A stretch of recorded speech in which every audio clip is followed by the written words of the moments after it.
Good evening, everyone. It's 5 o'clock, and I'd like to call the January 8th, 2026 work session of the Staunton City Council to order. Is there a motion to appoint an acting city clerk? Yes, so I move to appoint John Blair as acting city clerk. Thank you, Councilor Woods. Is there a second? A second. Any discussion? All righty. Mr. Blair, would you please call the roll? Sure. Ms. Park, Aye. Mr. Overholzer, Aye. Ms. Woods, Aye. Mr. Campbell. Aye. Mr. Shepherd. Aye. Vice Mayor Arrowood.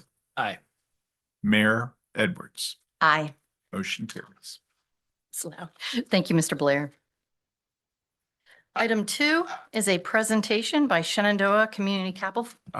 No. We need to. Item one. Item consider the 1 agenda. is a, hold on, let me just a second.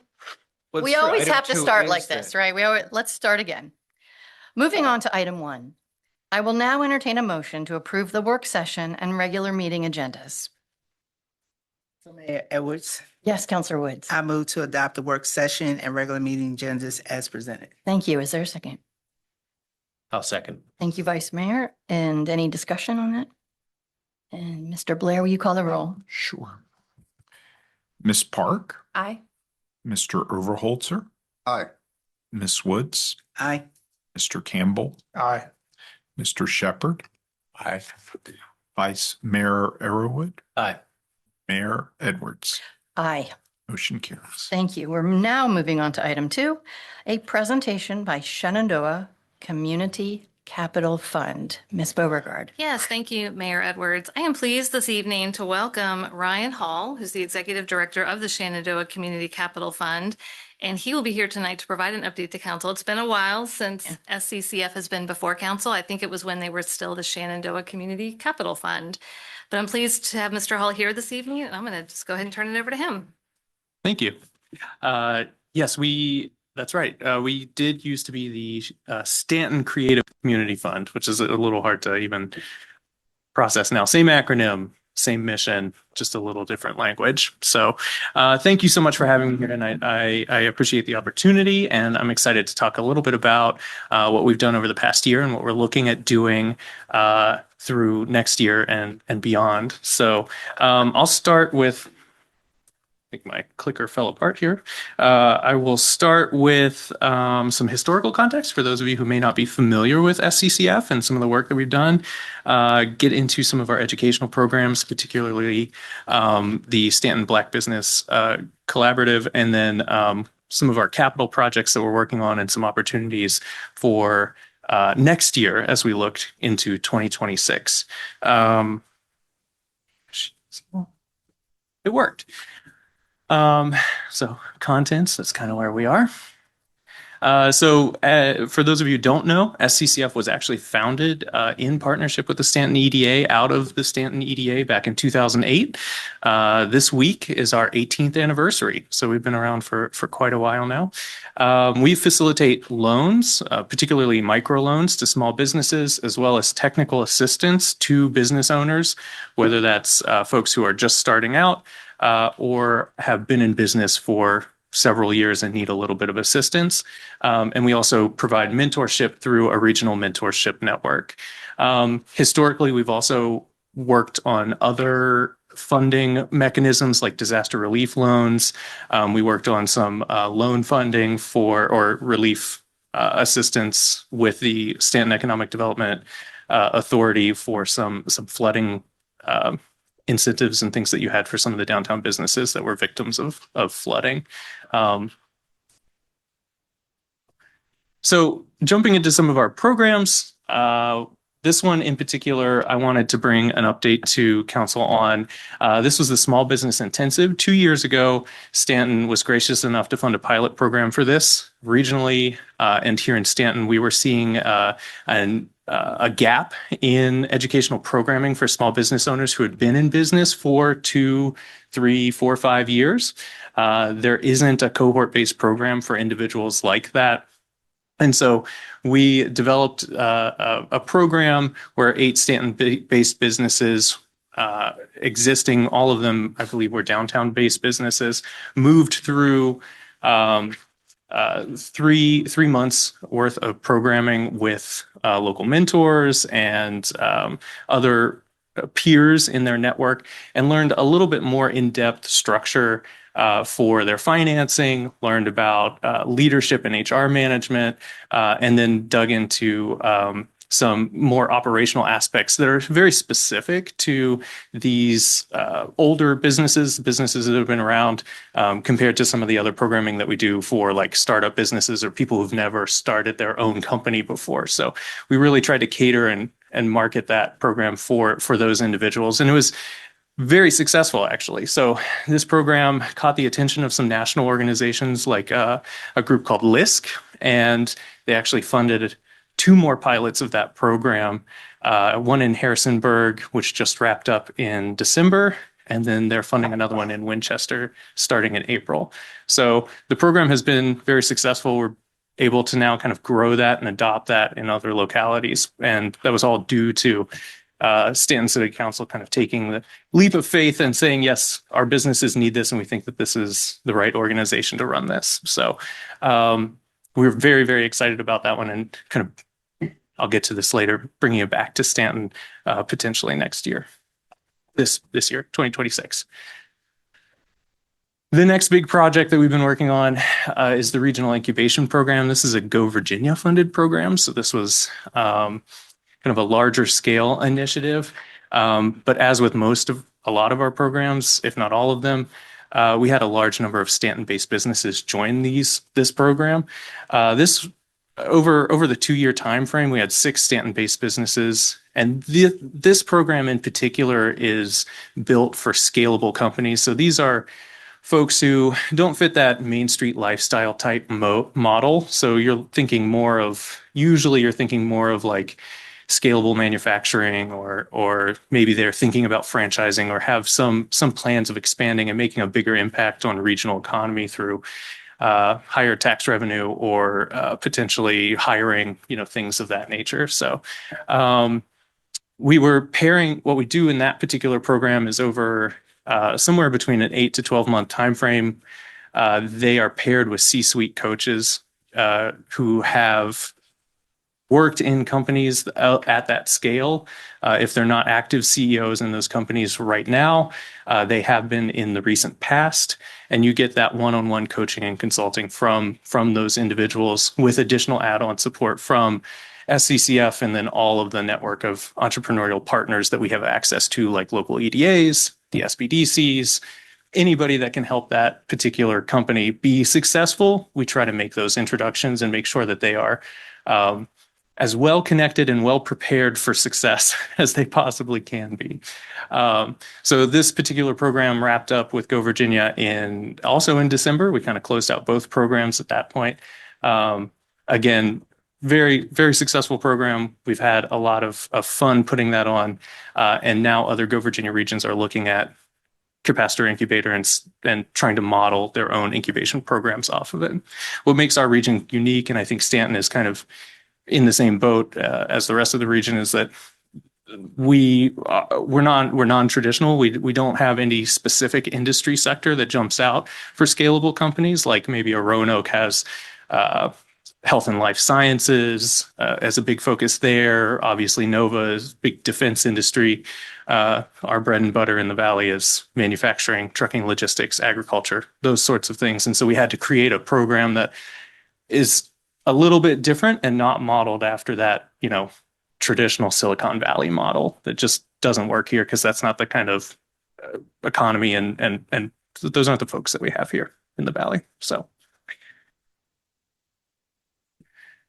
SBBC partnership. So last year, we did receive some funding from Staunton City Council to work on developing a stronger partnership and relationship with the Staunton Black Business Collective. This is a local group based here in Staunton that's been meeting to help support other Black founders in developing their businesses. And with SCCF kind of behind the scenes supporting these folks, we were able to do a couple things. So first of all, pay for some expenses around creating a Profiles of Success booklet. So This is a booklet, and unfortunately I wasn't able to bring copies of that today, but a booklet with highlights from Black business owners in Staunton City, highlighting who they are, what they're trying to do, their story, where they're located, and how you can buy their product, obviously, very important, as well as some other things like website development fees and things of that nature, just to get the general business kind of up and running and supported so that they can stand on their own after this grant program.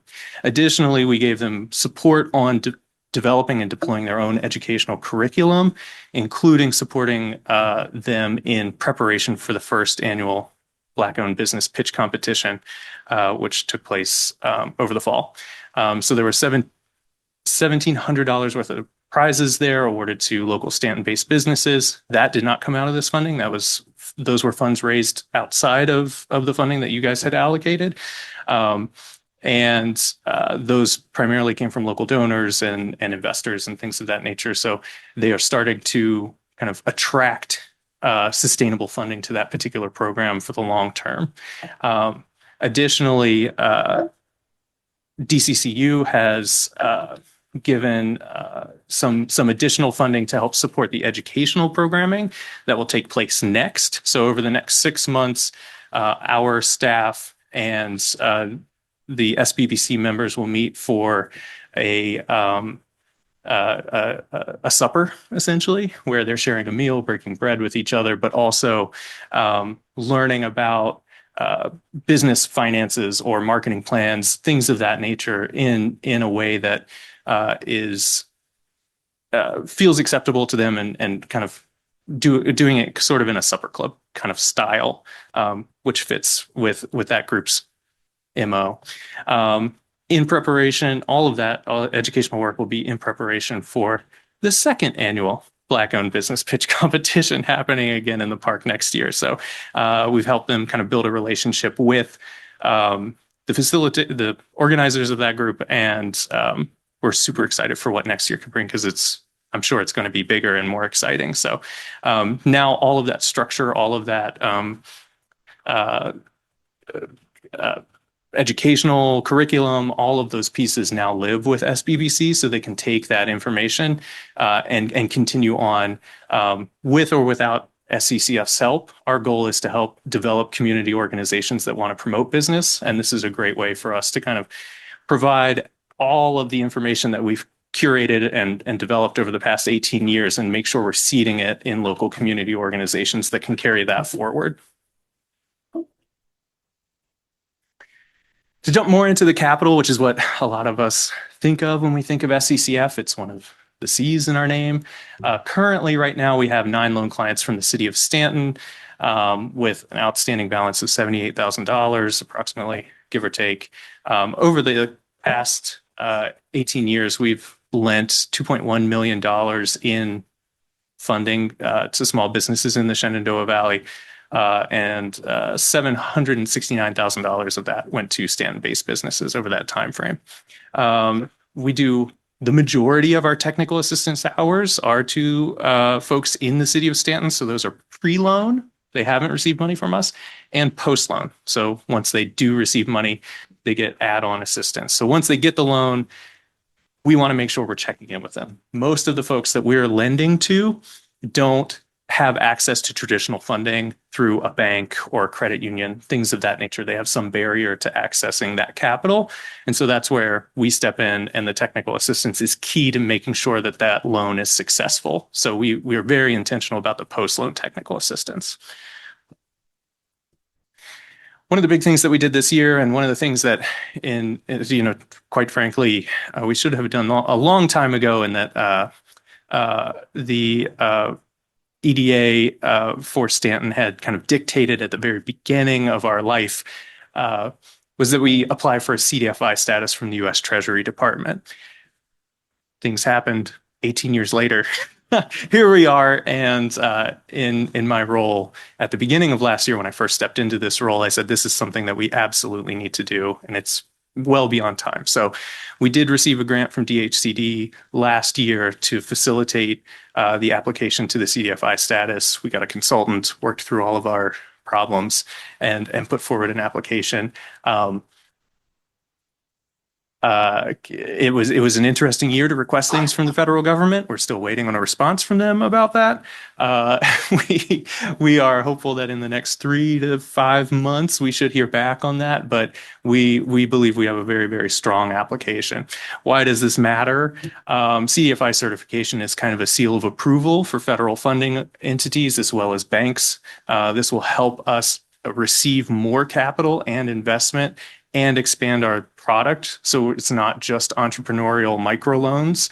We can start looking at funding pre-construction loan projects for community development projects, potentially even housing projects, some early stage stuff. I can't imagine that we would pull in enough capital to fund a full scale capital, push for a housing project, but we could definitely start working on some of that early stage stuff.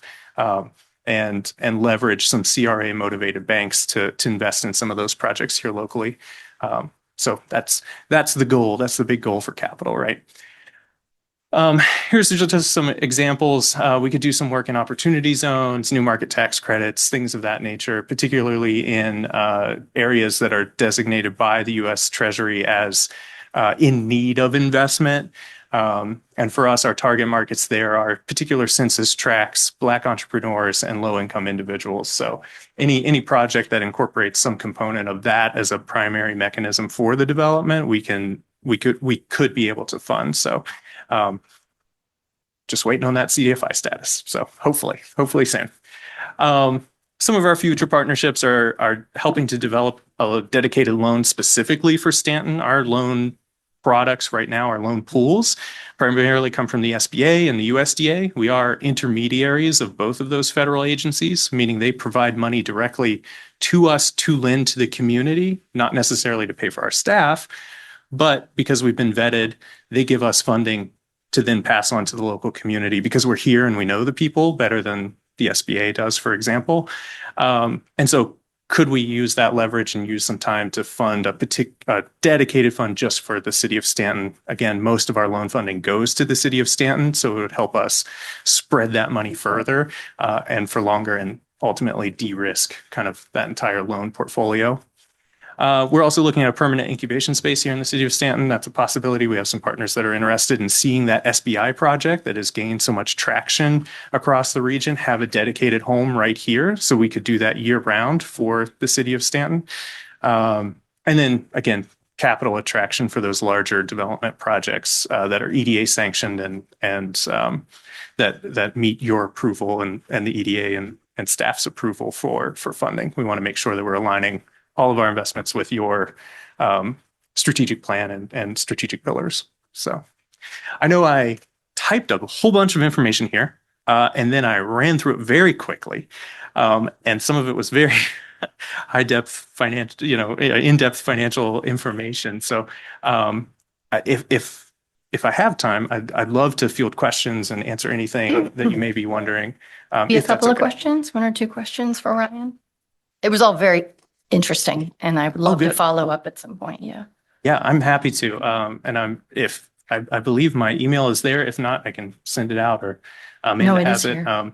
Yeah, more than happy to answer questions. We have an office at SIH as well as HIH and one in Winchester. So we're available. I have staff based here. We're more than happy to. Are there any examples of capital that you did attract for an EDA sanctioned development project? Here or at all, ever, or just here in Staunton? Both. Okay. Yeah, great question. Without the CDFI status, it's been a little more piecemeal. I can say the last project that of that scale of a bigger scale that we've done that I can think of was funding the development and construction of the Highland Center in Highland County. So it's a community center there with a shared commercial kitchen space, that sort of thing. That was us and the Highland EDA kind of in partnership. Since then, we did win a federal build to scale grant in 2021. That was that helped fund some kind of pass through projects for places like the development of an innovation center in Winchester and some like other things. But that the Highland Center was probably the most in-depth hands-on project that we had. Your questions? I don't have a question, but I'll just say thank you because as some of you know, my shop made by the people for the people downtown on Beverly Street. We got our business loan through you and we're about to turn 13 this summer. So- Wow, happy Thank you. anniversary. Yeah, congratulations. Lucky That's- 13. Couldn't have done it without you. Oh, really. well, great. Great. Yeah. Well, thank you. No. Living So- proof. Go ahead. I do have Yes, one ma'am. question. Do you still do the business boot camp or you changed it into the SBI? Great question. We did not run one in 2025. In 2020, it kind of turned into a virtual program due to COVID, and it was a little more successful. We'd like to bring that back. We found that it's been most successful when we can do it physically in person. It's a little more expensive, quite frankly, to do that because I've got to dedicate a staff person to that every single week for 8 to 10 weeks. We would like to bring that back in certain communities with community involvement and getting our big focus there is, can we get community partners to kind of pick up the mantle and take on some of that work so that it sustains itself beyond SCCF. That's when we see the most benefit out of it, when it's a real collaboration and SCCF can kind of take a step back and in a few years and let it become its own thing. So I will say we're partnering with Waynesboro to do Grow Waynesboro, which is essentially a white labeled version of that. So it's an 8-week program that they do for small business owners that Grow Waynesboro primarily funds, and then we provide the curriculum for it. Yeah, no problem. Well, thank you very much for coming and giving us an update. Sure. I'm Yeah. surely going to be following up with you so I can ask questions, but appreciate your time Yeah, tonight. absolutely. Thank you for the Yeah. report. Thank you. And as always, these are going to be up on presentations to City Council on our website in case you want the slides. Item 3 this evening is a presentation of the Highway Safety Improvement Program, the intersections along Beverly Street. Ms. Beauregard. Yeah, Susan Wilson, our transportation planner, will provide this information tonight and with an update and looking for some feedback from City Council. Good evening. How are you? Hi, hello. Happy New Year. Nice to see you all again. Good. And Happy New Year. Hopefully I have a working clicker tonight. You missed it last time. Yeah, There we go. it's fine. So I am going to provide you an update briefly on the status of some of the downtown intersection improvements that we have planned, talk through some of the design elements, and then talk about how these changes are going to provide us opportunities for additional improvements to the downtown in the future. So in 2022, VDOT completed a study that we refer to internally as the STARS study. A whole bunch of acronyms. I did put them in your briefing on that. But it analyzed 10 downtown intersections for their potential for increased safety for both pedestrians and motorists through roadway and signal improvements. The study included recommendations that could be implemented in the short, intermediate, and long term. And the majority of the study's intersections were within downtown, but there were 3 intersections included that were along West Beverly Street, west of downtown. So that same year, which was 22, and then again in 2023, Public Works Operations applied for and received Highway Safety Improvement Program, or HSIP funding, totaling $2.18 million to improve 9 downtown intersections. The request for funding was to improve pedestrian safety through the installation of upgraded crosswalks, upgraded signals, including pedestrian countdown signals, higher visibility crosswalks, and improvements to unsignalized intersections. So this slide shows the locations of the intersections that are going to be improved with the HSIP funding. There's 3 intersections that are along Johnson Street that are included in our improvement projects. Johnson Street with Central Avenue, Augusta Street, and New Street. Excuse me. But those aren't going to be the focus of tonight's discussion, mostly because the improvements there are going to be straightforward and and are just going to have traditional improvements versus what we're proposing along West Beverly. But 3 of the intersections that are shown on this map weren't included in the study that VDOT completed. And they are Beverly Street at Central, Market, and Coulter Streets. But it made sense to us to include them in the HSIP improvement projects since they are part of the downtown Beverly Street corridor, and we did want a consistent corridor long improvement. So we're currently working with AMT, that's our design consultant on this project, on the design of these intersection improvements. Back in the summer, we held a kickoff walkthrough of the project area with them, and we're currently working with them towards 30% design drawings.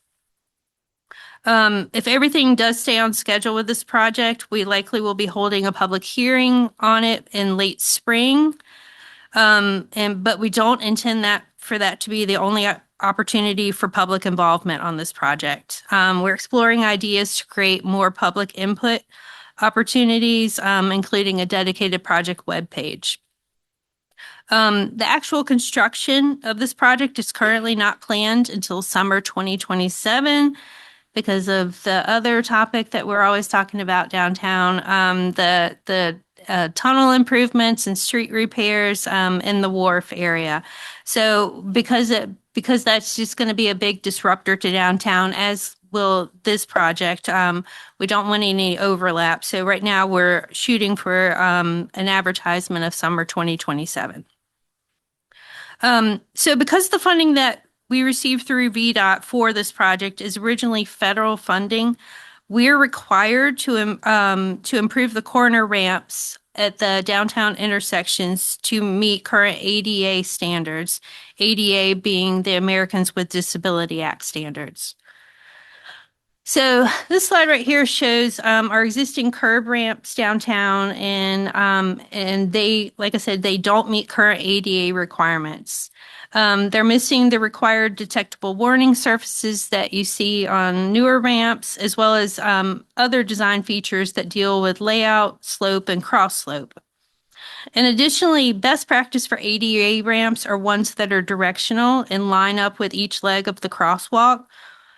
Corner ramps like these do work, but they can be a challenge with those with vision or mobility challenges, in that the ramps put them into the intersections where they must redirect themselves to get to the opposite ramp on the opposite corner. Corner ramps can be approved for use in locations where directional ramps can't fit. But our preference on these intersection improvements is try to get the directional ramps in if we can. But the limited sidewalk space within the project area makes the design of directional ramps to meet ADA requirements. It makes it a challenge, which brings us back to some of the recommendations in the STAR study that I mentioned. And this is what a couple of images of showing what the directional ramps look like compared to the corner ramps on the other slide. So the STAR study recommended installing bulb outs, or also called curb extensions. You'll hear me call them bulb outs, and that's just my preferred term of the two. But that's the recommendation along Beverly Street. This design is not being recommended for the intersections along Johnson Street. So this slide is a visual from that STAR study that shows its recommendations for this intersection is the Beverly Augusta intersection. And you can see on the corners where the curbs extend out into the current roadway space. And having that extra room within the sidewalk footprint allows for ADA ramps to be installed that would meet the requirements that we have to meet. So some safety benefits for the bulb outs, including that go beyond just having added space for ADA ramps, include by extending into the roadway, bulb outs reduce the crossing distance for pedestrians. It also increases their visibilities to drivers. The crosswalk itself is more visible to drivers as it's framed within a narrower space, which makes it easier to see. It reduces vehicle turning speeds because of the smaller turning radius.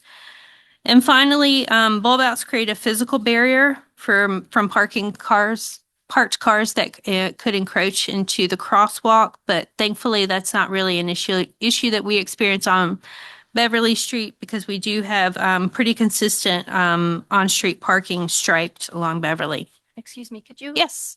Is this off?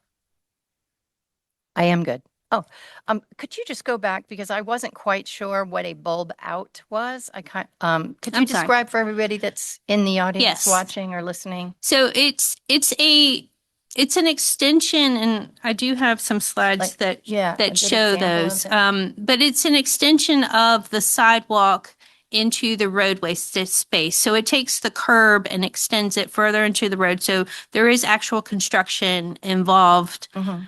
and you're moving the curb into the roadway. But as you can see, like in the yellow areas, it widens the space on the corners. I see. And this drawing doesn't show it, but you'll be able to see it on some other slides. But it's within those yellow areas on there that you install the ADA ramps. Thank you. That helps. Yes. Sure. Thank you. Um, so this slide and the next one are a couple of examples showing what a bulb out looks like and what the ADA ramp within that bulb out looks like. And these are just a couple of examples from other cities within America. We are planning the design of the bulb outs to be only along the Beverly Street side of each intersection. So there wouldn't be this same kind of extension or treatment on the side street. It would just be along Beverly Street. And this bulb out here shows a landscaped area. It actually looks like it could have some inlets to do some stormwater treatment for stormwater runoff. And it was a bit of a challenge trying to find pictures of downtowns that had put bulb outs in. Because a lot of times you end up finding downtown photos from New York or Chicago or other places. And it's so a lot of these two examples are from more of a neighborhood setting. So again, this is another example with the bulb out showing the ADA ramps in that.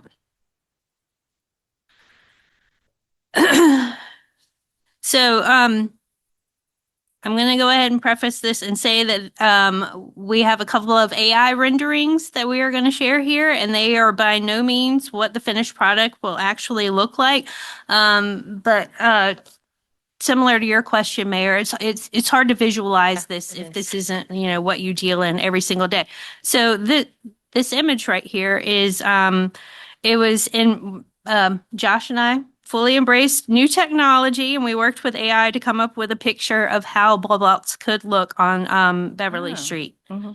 So these bulb outs would extend into the roadway enough on the near and far side of the intersection that it would actually narrow down Beverly Street Yeah.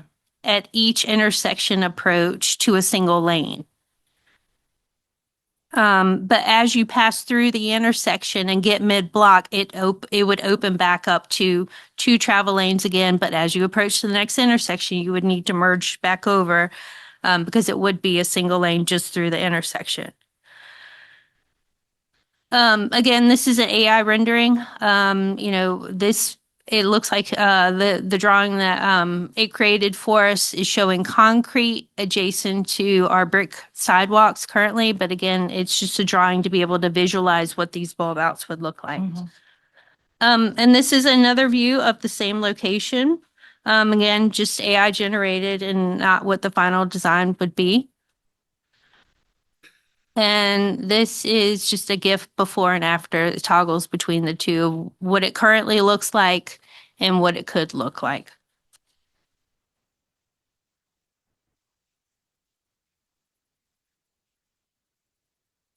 So I think the big question that we're all wondering is why would we do this? And I would argue, and I think a lot of us would as well, that Beverly Street is a place. It's made up of retail and restaurants. It's businesses that provide services, and of course, City Hall. Beverly Street within downtown, it's not a street, it's a place. It's a place that people come to. It's a destination that residents and tourists come to. They come to Beverly Street for all these places, and they come here also because it's walkable. But I would argue it could be more walkable, and I'll get to that in a few slides. They don't come because they can park in front of the business that they are going to patronize. I don't think that that's why anyone comes downtown to Beverly Street. Oh, I can get a parking space right in front of, whatever business. They come down here because it's a destination of all of these things.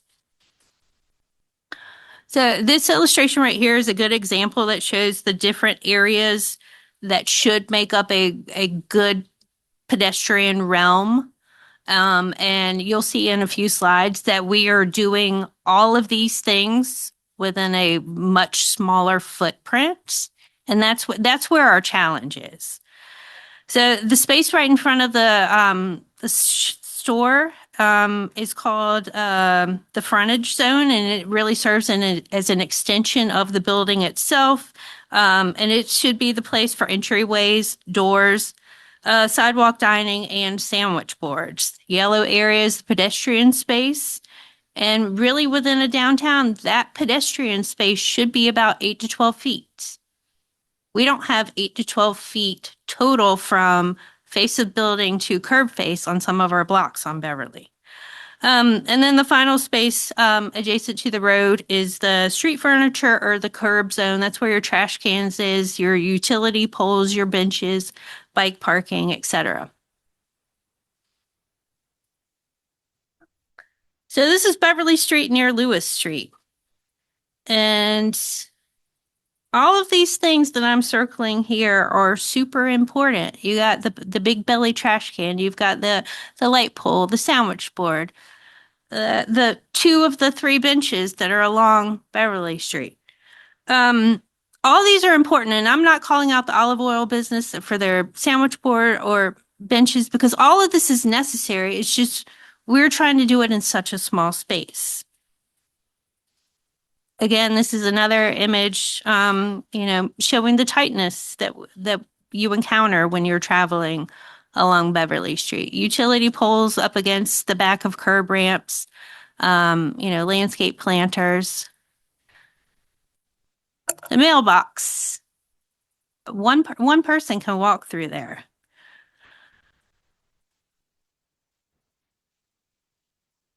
And I'm just showing the tightness. I mean, again, I love Beverly Street. It's just we're trying to do everything within such a small space. And we really feel like the HSIP project presents an opportunity that I'll get to. And I pointed out in the briefing that the shy, I mentioned the term shy distance, and I feel like that these Google Street View images really illustrate that. You see the 2 people crossing in front of diners in front of the Pampered Palette, and he's right up against the back of curb, and you think, that's fine. But then when you see when there isn't a confined space, where does he naturally want to be? It's not next up to the roadway. And same here. I thought this lady was getting ready to cross the street, but she was just walking around the sandwich sign. And again, we do this along Beverly, and I don't think sometimes we really think about it, but we could have more space. So I say all this to say that, let me go back. We do have opportunities in front of us. We think that the bulb outs at the intersections are both needed. But they also provide us an opportunity to expand the pedestrian realm along Beverly Street if that's something that we want to do. And these, what I'm about to show are just examples from the internet and ones that I know of in the city of Norfolk to show what, taking that roadway space looks like. To provide enhanced seating, landscaping, etc. And we are currently exploring funding opportunities where we can demonstrate what this may look like, including creating a month-long demonstration project for 1 or 2 blocks of Beverly Street that would show what the bulb outs look like, as well as also what the expanded pedestrian space could be. But this is just taking this space right at the back of a bulb out and putting, some seating that I used to have the same kind of outdoor dinnerware, at my house. You just get creative. Same here. You've got more space for walking because you've got dining that's now extending into the roadway. This is in Norfolk. This is along West 21st Street, which is actually a pretty busy street. And you see that they just used elevated planters to serve as a barrier to the outdoor dining. This is along Granby Street in downtown Norfolk, if y'all know that street. I mean, this is right against the travel lane, and it works. Another example from Granby Street. And then some other examples from around the country of, getting creative and making outdoor dining permanent. Again, elevated planters serving as a barrier between diners and the vehicles. And I'll leave you with one last image that we used AI to create for us. And this is, what a demonstration project could look like, or what an interim version of using that right travel lane of Beverly Street and making a bigger pedestrian space. And that is all I have. Thank you. Thank you. This is fascinating. Hopefully this has a magic wand that comes with it. It's wonderful. I would love to see Beverly Street looking like this. Do we have any questions for Susan? I do. Just to clarify, you're not talking about 2 lanes of traffic going to one to cross through. This is entirely about closing off that 1 lane of traffic? No, not with the HSIP project. The HSIP project is only going to fund improvements to the pedestrian crosswalks, put in new pedestrian signals, but create those bulb outs. Yeah. So again, mid-block, it's going to be 2 travel lanes, and then it's going to narrow down to a single lane as it approaches the intersection. But if you spend time out here, you see that delivery trucks are often using that outside lane. And if you know Beverly enough and you're driving down it, you're not going to drive in that right lane because the car in front of you is going to pull over, let someone off, or the UPS truck that's in front of you is going to stop. The left lane is the through lane. True. I just, if it cuts off at the end, I just would hate to encourage games of chicken on that. And if it's not going to be a usable lane all the way through. Yeah, well, I mean, 2 lanes going They have to play one nice. through the stop sign and then back out. Well, we would have the merge arrows painted on the street. We would Yeah. have enhanced signage, letting drivers know that. But because I made it a point to say that Public Works Operations applied for this funding. So I have to be mindful that they wanted to do signal and pedestrian crosswalk improvements. And that's where our priority has to be with this funding. And then, thinking about the future and the curb ramps, they are going to have to do ADA improvements. We can try to apply to get a waiver for every single corner along Beverly Street, a design waiver, because to put an ADA ramp back in place will not work currently. But why would we do that when we have an opportunity to put in the bulb outs, which will help us meet the ADA accommodations requirement, but also provide us flexibility on what else, how could this also change Beverly Street in other ways? Yeah. So, yeah, I'll go a step beyond that.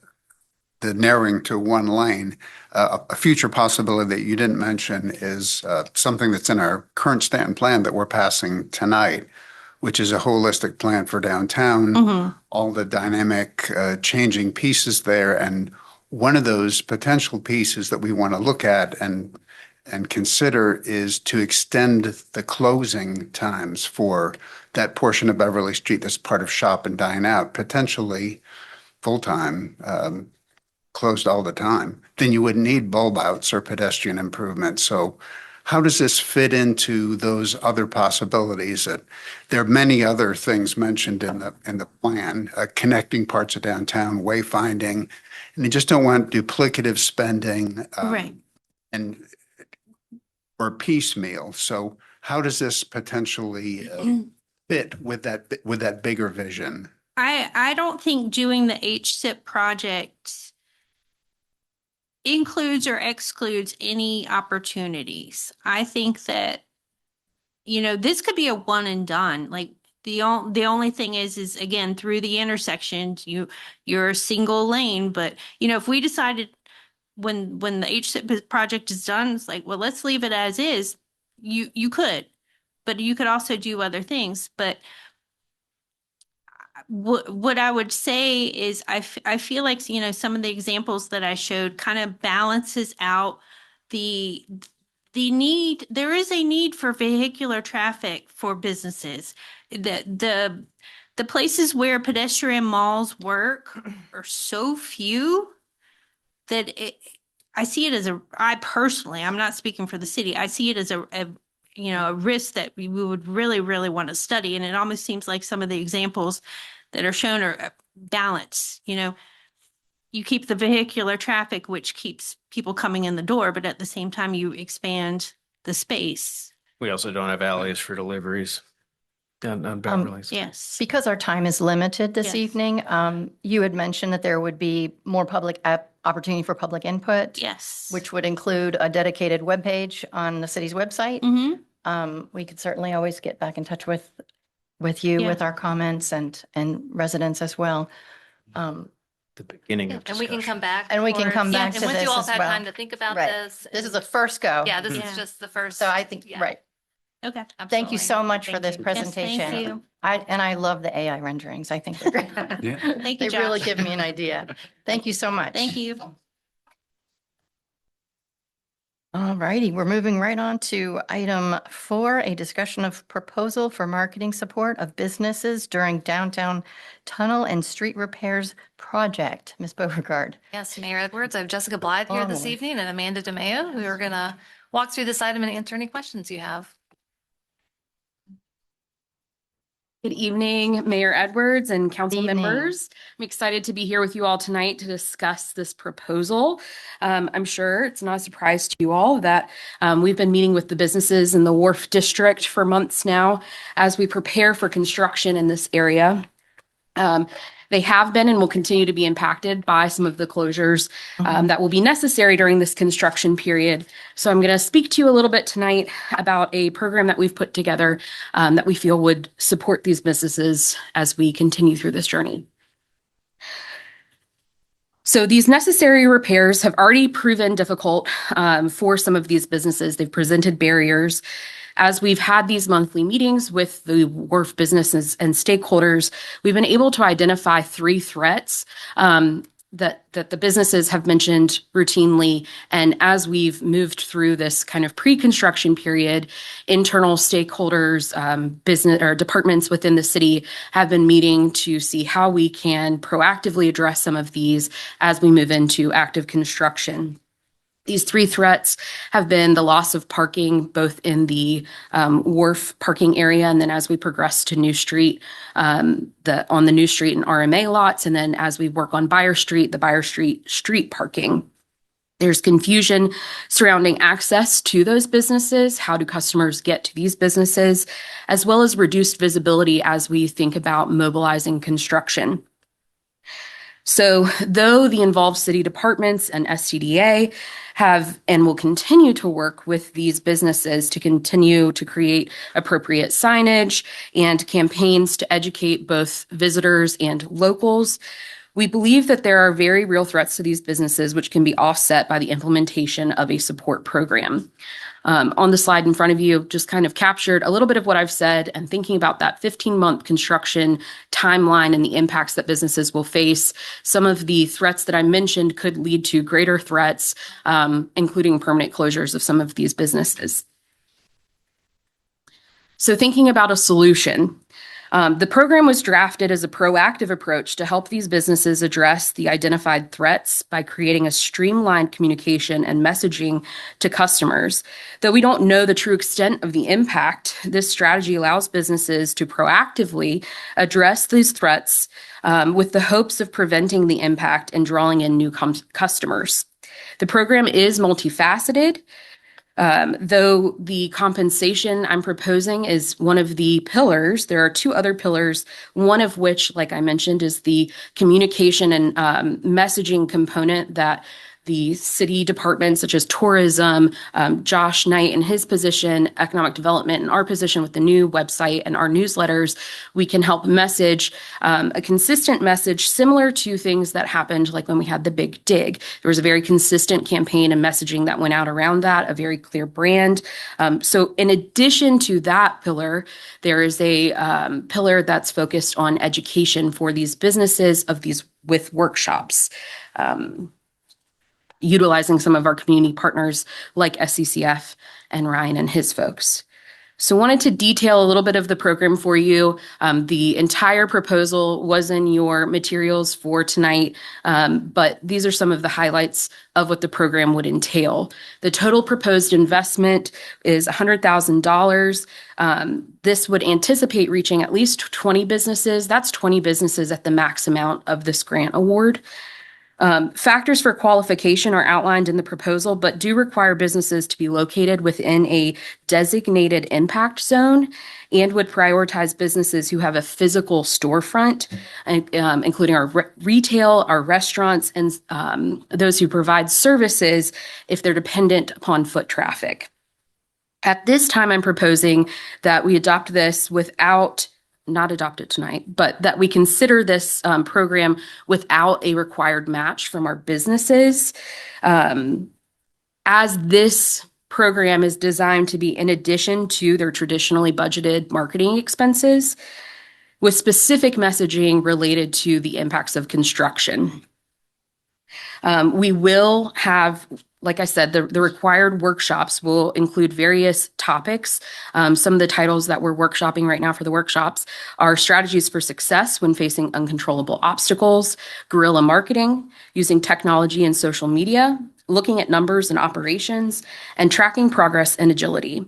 These workshops are being put together with, alongside our team, the Small Business Development Center out of JMU. They've been crucial in this, and we're looking toward partners in the community, such as SCCF. Their program director, Danielle McNewen, is one of those that we've reached out to, as well as other local businesses who are experts in some of these subject matters to come in and teach some of these workshops to businesses. Additionally, we've gotten support from the chamber. We met with them this week and they have put together a marketing program that they would offer to their members that would be at no cost to those members and would put together part of advertising through the chamber at no cost to those who would be members within that designated impact zone. The program outlines 4 categories of eligible services. I've included those here as well as more detailed in the full package. This is not designed to be exhaustive of what could be included, but I simply wanted to show what this could look like for some of these businesses.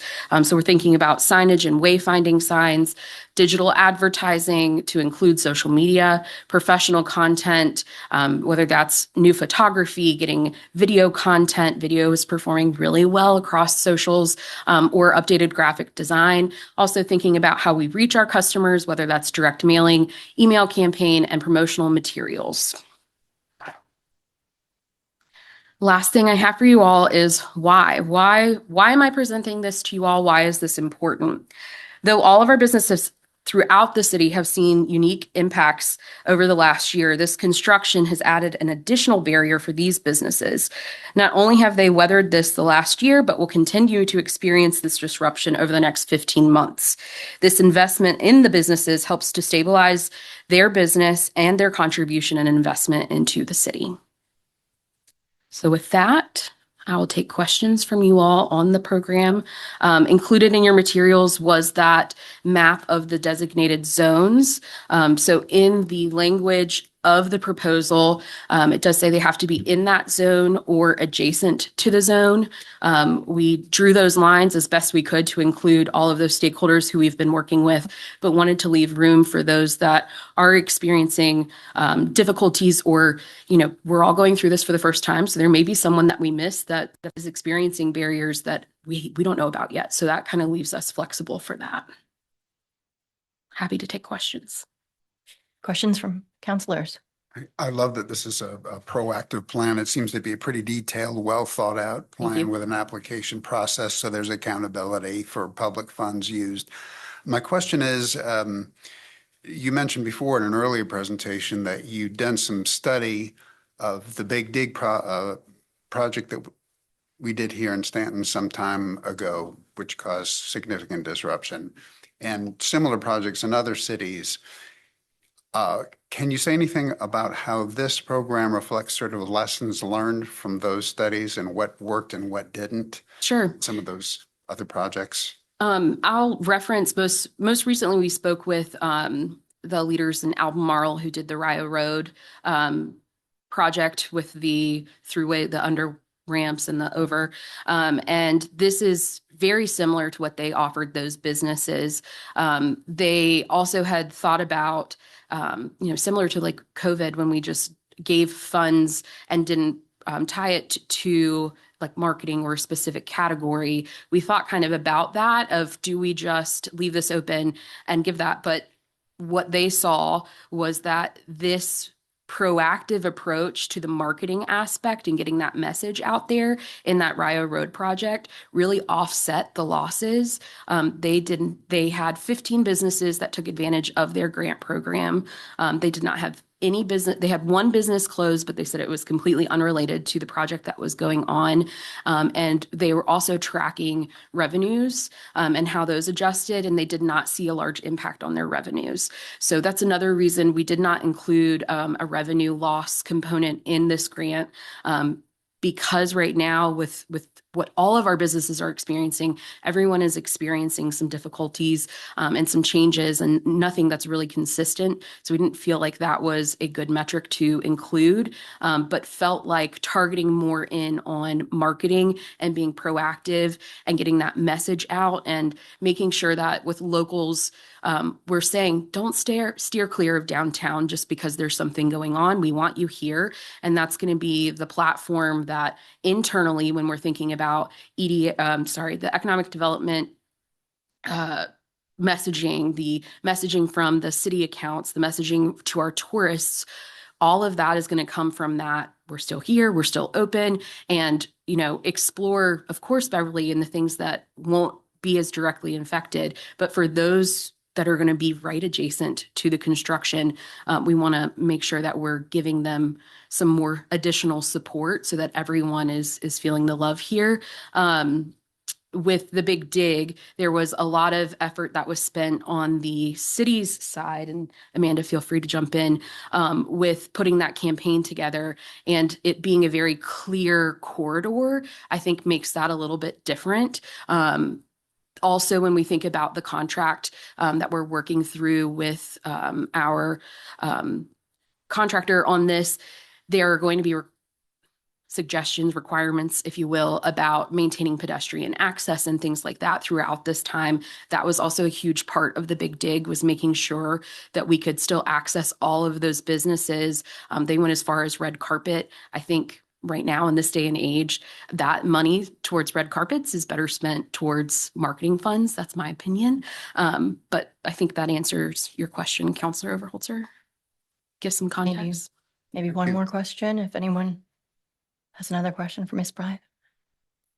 Do we need to, So we're just going to Yeah. look for your feedback this evening. We'll put this on the agenda. We would actually like you to approve Yeah. it with a motion, and we'll put this on the next agenda to do that. Yep. And if you have any other thoughts, please contact me or Ms. Yeah. Mayo or Ms. Blythe. Yep.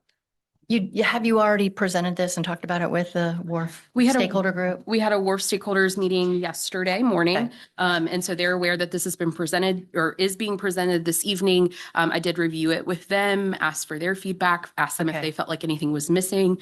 There was no no, we need this, this, and this. It was very well received, and I think appreciated, and did encourage them to stay engaged in this conversation, so that they know that this is meaningful. So you all know it's Great. meaningful to them. Yes, that helps. Yeah. Thank of you so course. much, Ms. Bly. Thank you all. And thank you, Ms. DeMayo, for your work as well. Thank you. Okay, we're going on to our final item, a discussion of FY 2025 end of the year, general fund, financial overview, and fund analysis, and adopted FY 2026 capital improvement program. Ms. Beauregard. Yes, Jesse Moyers, our CFO, will walk through this item and answer any questions. And this is another one where this is just a discussion this evening. It'll come back in the form of a budget amendment next month. Good evening, Madam Mayor, members of council. Good evening, Ms. Moyers. Good to see you as always. Happy New Year. Happy New Year to you. Thank you. So we ended FY 25 with an unassigned general fund balance of a little over $5.3 million. That's made up of the following variances for the material variances. $4 million in property taxes, a little over 900,000 of that was personal property. And the remaining was the real estate, which was the 2025 assessment increase and the 2-cent increase on the tax rate. About a $500,000 variance in business license, 300,000 from the sale of the crossing at the end of the fiscal year that was not appropriated for anything else. 200,000 positive variance in meals tax and 200,000 positive variance in interest revenue. That's just showing our fund balance history over the last decade or so. We have a safety net now of almost $13.2 million. That's 16.5%. Wow. And the number you see that we're talking about tonight is the unassigned number minus the contingency that's set aside.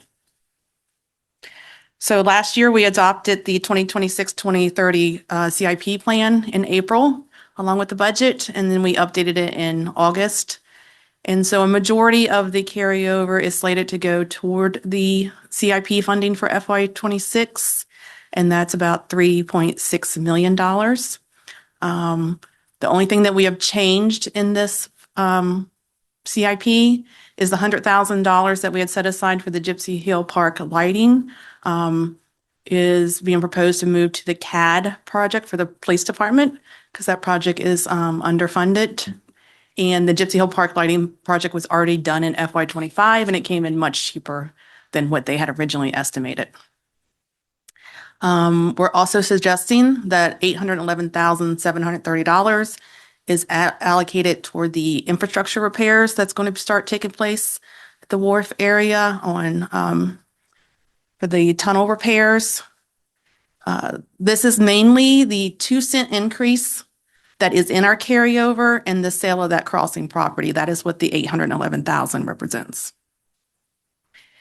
And so the next two slides are what we are funding in that $3.6 million for our CIP.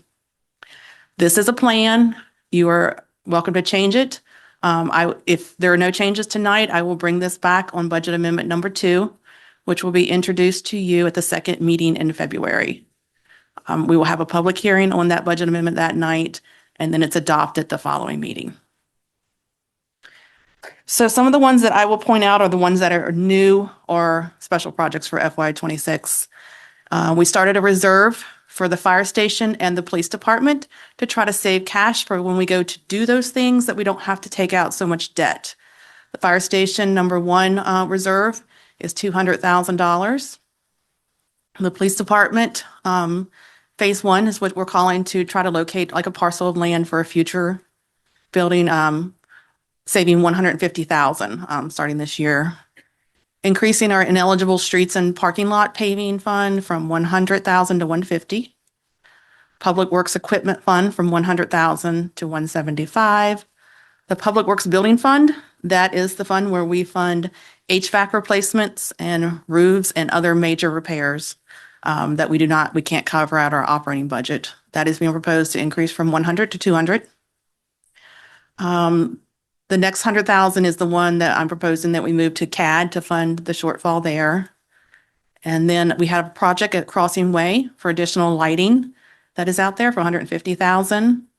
And then funding an IT equipment reserve. We have for servers and things like that that cost a lot of money. We're going to start a reserve there because we have a lot of trouble in our operating budget covering these equipment requests.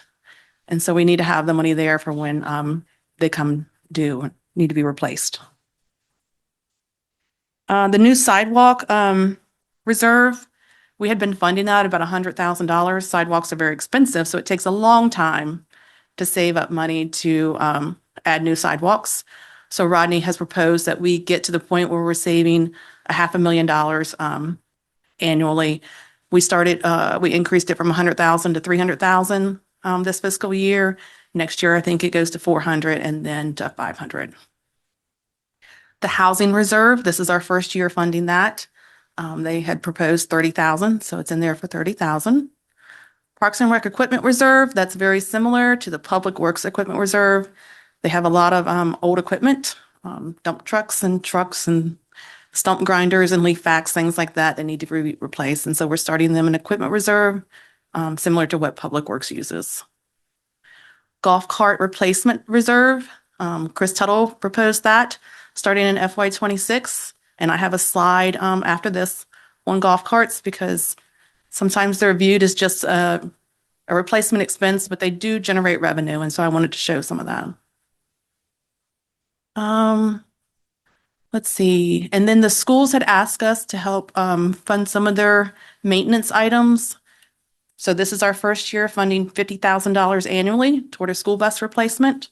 They do put 100,000 in, so it's 150,000 total to help fund one new school bus per year.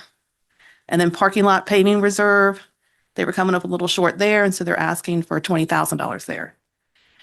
So out of this transfer, 170,000 will go to schools.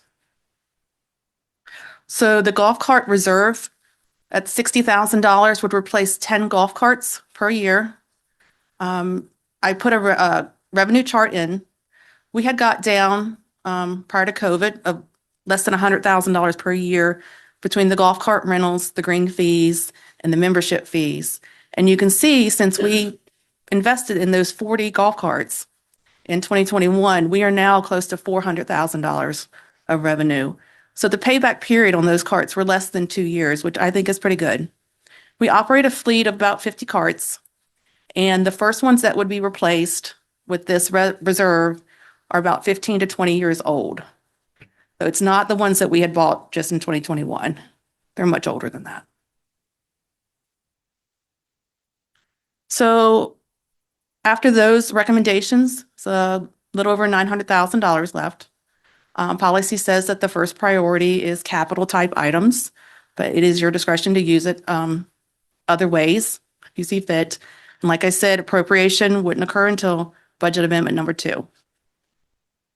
So another suggestion that we are making are city hall improvements, mainly new signage and accessible exterior doors. Our exterior doors are very heavy, and we've had citizens get injured from getting caught between the doors. And so we were hoping that we could replace them with doors similar to what was installed in our new JDR courthouse, where you wave your hand over a sensor and it opens the door. And that's an example of the door and the signage that we would like to do. And then the last suggestion is the $200,000 to support wharf businesses during the construction on Johnson, Buyer, and New Street, following up on the presentation that you just heard about for marketing grants, construction fence wrapping, signage and wayfinding, and anything else that may come up that will be beneficial. So I think that leaves us with about $600,000. Not a lot left after that. You have the option to do nothing with it, and it just rolls into next year's fund balance. Put it in an undesignated CIP or any other priorities that you might have. And so that is all I had. Can take questions. Does anyone have a question for Ms. Myers? I mean, certainly we can find a better use for the 600 than rolling it away on that. So many public use facilities that are in need. Well, the good thing is you don't have to decide tonight. Right. Mhm. Yeah. I mean, just- So it's, yeah, so it's, if you decide to put it in the CIP, then that would just be part of the budget appropriation, right? Ms. Moyers? The undesignated Yeah. CIP? Yes. Yeah. Yeah. If just you were to appropriate appropriate it that. on budget amendment number 2, and then future meetings, you would only take, it would take one meeting to move it out to a To a specific project. CIP. Yeah. So you have time to think about, as we go through the budget process, maybe you want to identify something as part of the budget process. Mhm. And you will actually see the new CIP next month as well. So just something to, you could hang on to it. Yeah. for Keep it now, which is accessible. fine. The only thing I would like to caution you is that we don't, FY 26 is not an assessment year. We will not have carryover 27? number. Or this year. Oh, this year. FY 26 is not an assessment year. I do not see any significant carryover, and we may have trouble funding our capital next year. So that's just a little caution that maybe we just don't do anything with it. Wet blanket. Trying to be real. I know. Fair. Well, it is Yeah, real. yeah. It's real. It's heavy. So, Yeah. any questions for Ms. Moyers? We certainly will be continuing this conversation into the spring. Well, Yeah. the So budget- there'll the budget be a conversation. budget amendment in front of you at the second meeting in February, which you are then, and it'll be a public hearing that night. So Right. you won't approve it that night either. So certainly you can think about things and discuss it some more. Got it. Yep. Righty. Thank you very much, Ms. Moyers. Okay. Appreciate your Thank time. Righty. This takes us to the very last item of our work session. It is a closed meeting. So I will entertain a motion to go into closed meeting. Okay. Somebody's got to do it. Madam Mayor, Yes, sir. I move to enter a closed meeting for consultation with legal counsel, the Stanton City Attorney, for specific legal matters related to Title 18 of the Stanton City Code regarding the Historic Preservation District, requiring the provision of legal advice pursuant to Virginia Code Section 2.2-3711A8, and a second discussion of a prospective candidate for the position of Clerk of Council pursuant to Virginia Code Section 2.2-3711A1. Thank you, Counselor Overholzer. Is there a second? Second. Thank you, Counselor Woods. Any discussion on that? Mr. Blair, would you please call the roll? Sure.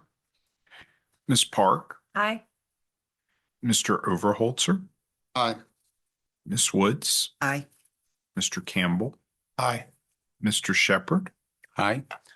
Vice Mayor Arrowood, Aye. Mayor Edwards. Aye. Motion carries. Thank you, Mr. Blair. We are now in closed session. Hope to see you all back here at 7 o'clock. I will now entertain a motion to reconvene in an open meeting. Counselor Woods.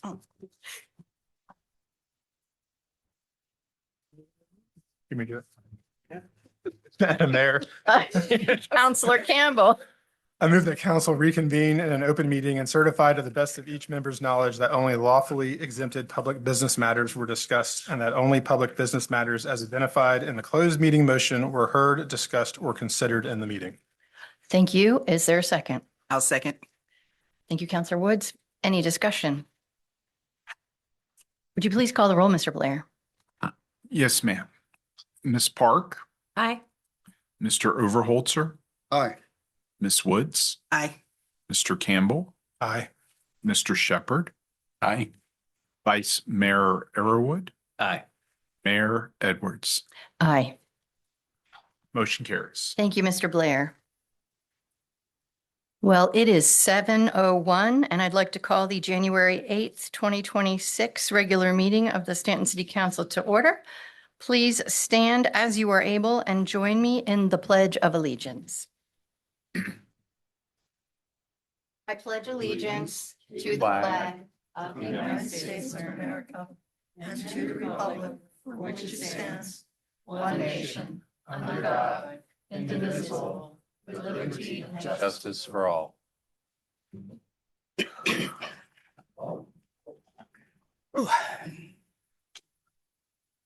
All righty, well, this evening we have Counselor Woods to deliver our invocation. And I thought I was going to get out of this one because it was a new year that it'll start all over. But anyway, Happy New Year to Happy New everyone. Year. Happy New This Year. is the first meeting of the new year, and I would like to say a prayer. So all that with me that want to join can. Heavenly Father, we humbly come before you at the beginning of this new year, grateful for the opportunity to gather in service to our community. We thank you for your guidance and provision throughout the past year and for the lessons gained through both challenges and successes. As we enter this new season, we ask for wisdom, discernment, and clarity for those entrusted with leadership. Grant this council the ability to govern with integrity, fairness, and mutual respect. May our deliberations be thoughtful, our decisions just, and our actions guided by a sincere commitment to the welfare of all whom we serve. We lift up our city and its residents. We pray for peace within our community, for cooperation among its leaders, and for compassion toward those in need. May the work undertaken here today contribute to the common good and reflect the spirit of unity and responsibility. We ask your blessing upon this meeting and upon the year ahead. Guide our steps, order our decisions, and grant us the wisdom to lead with humility and purpose. We offer this prayer with gratitude and reverence. Amen. Amen. Thank you very much, Counselor Woods. Well, City Manager Leslie Beauregard has something important I to have a say. special announcement. Yeah. So we have a new person to introduce, although she's not new to the community. So Miss Anna Levitt, who's in the back in the staff corner, she's raising her hand. She is our new grant-funded Economic Mobility and Opportunity Special Assistant. It's a 2.5-year grant that was funded through the Gates Foundation, through the International City County Management Association. We were one of 16 communities in the nation to receive this grant. The only other Virginia locality is Charlottesville. So I cannot believe that we landed Ms. Levitt. Many of you know her from her work at Capsaw for the past decade and a half. And so I'm very excited about the work that she will be doing in concert. And this is truly a multi-department effort. She'll be working closely with economic development, with transportation, with housing, and with many, many outside partners, regional partners. And we'll be tackling things particularly around workforce housing, workforce training, economic mobility, and basically how do we help our residents become resilient and stable, and better than stable, to be thriving. So we are very excited to have her. I've been smiling since Monday, which is the day she started. So I just want to give Ms. Levitt a huge welcome. And Yay, Anna. And wanted to just introduce her this evening to folks because you're going to see her around for sure. We have very high expectations. No. Yeah, agreed. Yes, we're thrilled. Thank you. Thank you, Ms. Beauregard, for introducing our newest employee. I look forward to having her on board as well. I just have one question. Did you leave Capsaw in capable hands? Thank you. Oh, She said absolutely for those that didn't hear that. good. Yes. Very good. Well, on to the mayor's report. This is, as you said, the very first meeting of the year. And looking back, it's our 1-year anniversary of this council, these 7 folks sitting together. And I have to say, it went by very, very quickly. It went by very, very quickly. So what I did this afternoon is I went through all of our agendas for the past year. And I told the council I wasn't going to tell you about every single thing that we did over the past year, but I want to just give you a few highlights because a lot of what we do are just sort of housekeeping decisions and, ordinance changes, very important things. But, just some great things came out of this year because of our very capable staff, our very capable department heads and their staff. And for example, I want to say that because of our city manager and Vice Mayor Arrowood and Councilor Woods, Staunton had a housing strategy and has created the first housing commission. And I think that's a fantastic accomplishment to come out of this year. We also have a completed water tower over by the highway that is signaling the beautiful Blue Ridge Mountains in Staunton and the valley. We have a brand new courthouse in the West End that not only finished early, but also came in under budget. We have a new pool house at Gypsy Hill that is going to be ADA accessible, and that replaced a 58-year-old crumbling building, which is fantastic. We passed Stanton's first bee ordinance. I think that's something to be also very proud of. The library started putting out, installing picture book pathways so that kids can go up to Montgomery Hall Park and walking through and looking at picture books. I would say that the refuse modernization program has really kicked in, and folks are getting used to it. And I think it's really brought a lot more cleanliness. It really looks good around the city that the cans are being used and trash is staying in them. I want to say that we got a new Wawa. Come on, guys. That was talk about delivering. And I want to say that Stanton came in second in the country for our size in collecting food. Thank you, Cindy Connors, for stamping out hunger. Our mail carriers.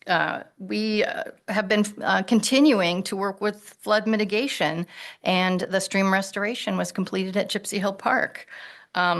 And now, because of necessity, we are tackling the wharf and the tunnels downtown and not seeing that as a crisis, but as an opportunity to really make that area a really nice place to go down and walk.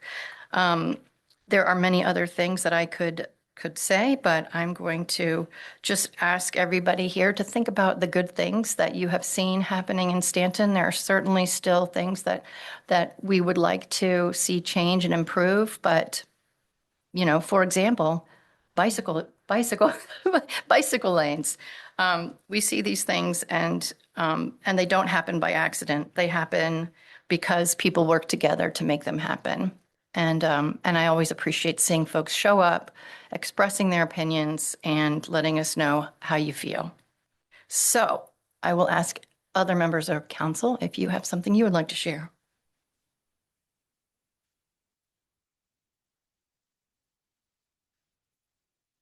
Just to continue with your theme, looking back in the last year, I think I'm really pleased and proud of the new Stanton plan that we have in place and that passed in the consent agenda just now, and encourage all our residents to look at the details of what's involved. But these reflect priorities of council for the next 2 to 3 years, and were developed after nearly a year of discussions. And if we execute successfully on this plan, it's going to move the city forward in significant ways on the economy, housing, the environment, communication and engagement with the public. These are trying times, but we're moving aggressively to make improvements and not just sort of sit with the status quo. So I'm really pleased that we passed the plan, and I feel good and confident that our very capable staff is going to help us execute on all that with your support, the support of all the public. Thank you, Councillor. Any other comments from council? I'll just echo that. I really appreciate all the public support and input in the comprehensive plan update process that's been going on for over the past 12 months. We have a comp plan update committee meeting next week where we'll be looking at the results of the last public survey that was live towards the end of last year. And hopefully sometime this spring, we'll have a draft of the plan for public review and comment. So I'm excited for that. I suppose I'd like to add on to Mayor Edwards. I think it's exciting to see motion on Uniontown with planning and moving forward with first forward motion we've seen there in half a century, honestly, on that. So it's great to see that happening. And we'd like to continue to keep pressure to keep things moving as quickly as we can.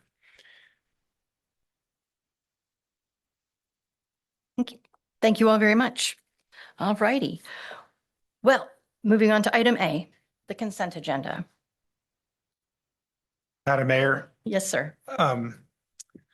I can make a motion for the consent agenda as presented. However, I would first like to just acknowledge two public comments we received this week on consent agenda item 3A, consideration of the ordinance amendment for snow and ice removal from sidewalks.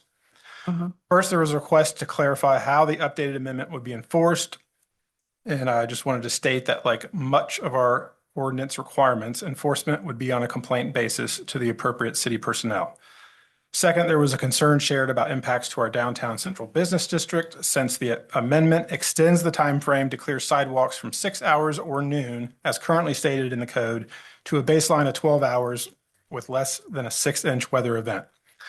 As Mr. Blair shared during our December work session on this topic, state code does not permit consideration of staggered timeframes within the city based on land use. Finally, I will note that as we monitor the implementation of this ordinance amendment, we can certainly consider future adjustments should the need arise. So with those two clarifications, if there's no requests from my fellow councilors to withdraw this item for further discussion later in the meeting, I will proceed with the motion. Do any council members wish to remove any other items from the consent agenda to be placed at the end of the regular meeting agenda for separate consideration? Okay. Then Mayor Edwards, I move to approve the consent agenda as presented. Is there a second? I'll second. Thank you, Councilor Park. Any discussion? Mr. Blair, would you please call the roll? Ms. Woods, Aye. Mr. Shepherd. Aye. Mr. Campbell, Aye. Mr. Overholzer, Aye. Ms. Park, Aye. Vice Mayor Arrowood, Aye. Mayor Edwards. Aye. Motion Thank- carries. Thank you, Mr. Blair. Item B is a public hearing and consideration of a request by River Rock Properties LLC to vacate, discontinue, and abandon that portion of a 12-foot alley lying between lots 9 and 12 of Block D and lots 10 through 13 of Block B of the Rose Crest Addition. Ms. Beauregard. Tim Hartless is here this evening to walk through this item. Good evening, Mr. Hartless. Welcome. Good evening, Madam Mayor, members of council. It's a pleasure to be here with you tonight. This is a request by River Rock Properties, which is represented by Mr. Tom Wilkinson, to vacate approximately 200 feet of a 12-foot wide alley, which runs from Steffi Street north to the side property line of the Evergreen Townhome Apartment Complex. This alley was platted in Augusta County in 1925 as part of the Rose Crest Addition and was then annexed into the city in 1948. It does not appear that anyone uses this alley for any purposes. Staff has reviewed the request and we did not identify any issues. I would note that there is a portion of the alley that would remain open between 1703 Steffi Street and 1705 Steffi Street. Vacation of this portion of the alley in no way impacts usability of any other alleys or undeveloped streets in the area. Planning Commission conducted a public hearing at its December 18th, 2025 meeting.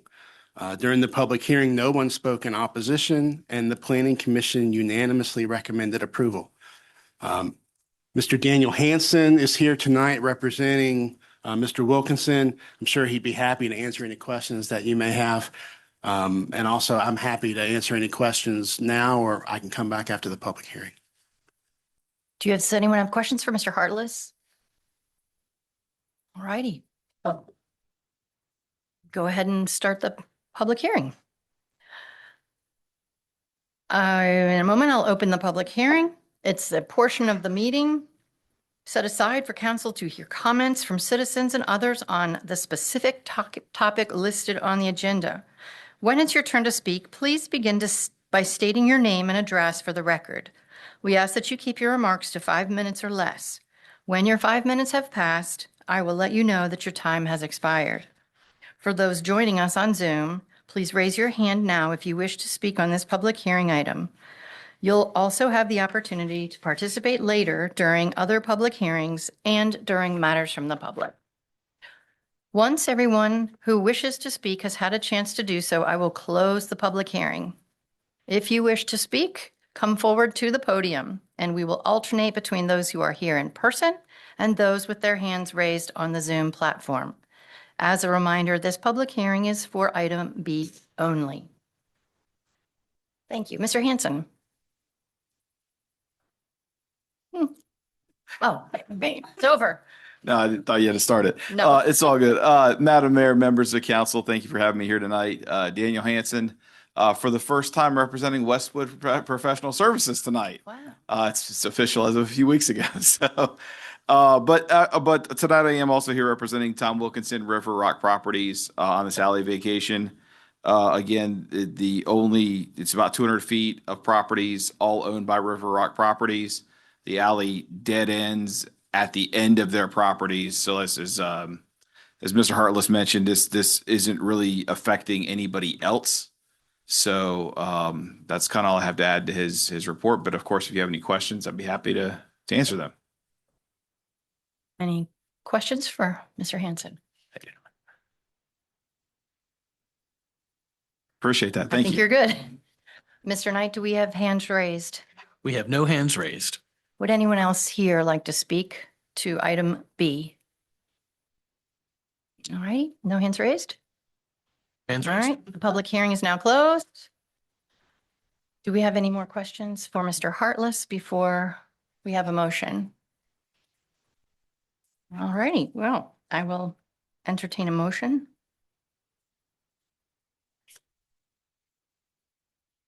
Mayor Edwards. Yes, ma'am. I move that the Stanton City Council approve the vacation ordinance as presented.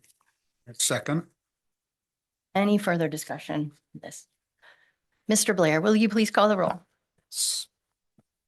Ms. Woods, Aye. Mr. Shepherd. Aye. Mr. Campbell, Aye. Mr. Overholzer, Aye. Ms. Park, Aye. Vice Mayor Arrowood, Aye. Mayor Edwards. Aye. Motion carries. Thank you. All righty, moving on to item C. Consideration of a request by RCP2 LLC for a special use permit at 126 Guy Street under the provisions of Stanton City Code, Section 18.30.0306 to allow a planned residential development consisting of 4 single-family attached dwellings and a common parking area. Ms. Beauregard. Mr. Hartless. Thank you, Madam Mayor. As you said, this is a special use permit request by RCP2 LLC for 4 single-family attached dwellings. That's technical zoning term for townhomes. The property is located at the intersection of Guy Street, Ranson Street, and Straight Street. The applicant acquired the property in 2024. It is now asking for this special use permit for single-family attached with a common parking area. That common parking arrangement is only permitted through the planned residential development. The property is zoned R3 medium-density residential, and a planned residential development is only permitted through the special use permit process. As proposed, the parking lot will have 2 points of access to Guy Street with 8 parking spaces. All surrounding zoning is also R3 medium density residential. The city's comprehensive plan future land use map designates this area as high density residential, which consists of multi-story, multifamily dwellings with more than 20 units per acre.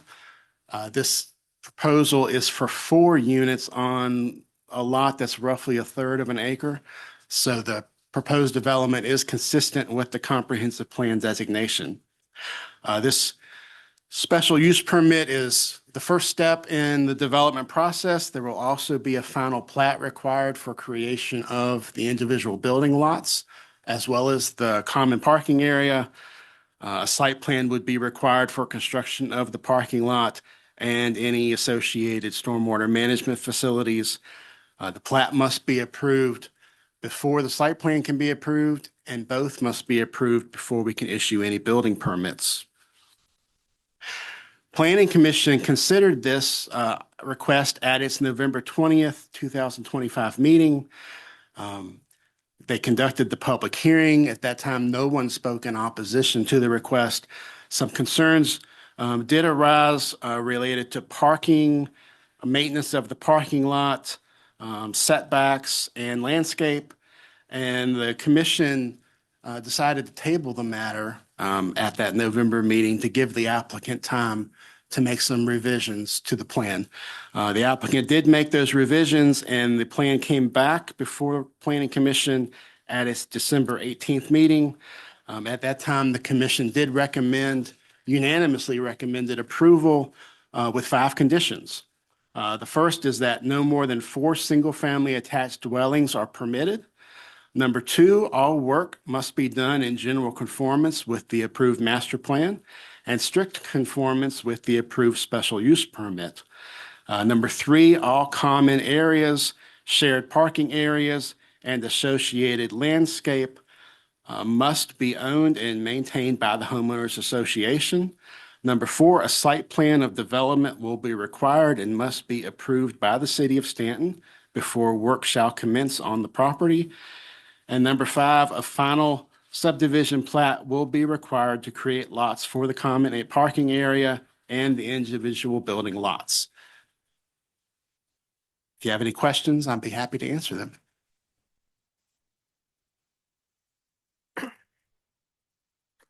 Questions from council? Not really questions, but I do agree with a lot of the planning commission strictures on this one. It sounded like it was a few things needed to be nailed down a little better on it, and this clarifies a lot of the requirements for them. So There were some things there that they're required under the base zoning, but they weren't shown quite correctly on the master plan. So Planning Commission wanted those things to be clarified so that the master plan was 100% in conformance with the zoning code. better to be clear. I have no issues. Is there a timeline? The site plan will need to be approved by city? There is no time frame for the site plan. Generally, a site plan is about a 4 to 6 month review process.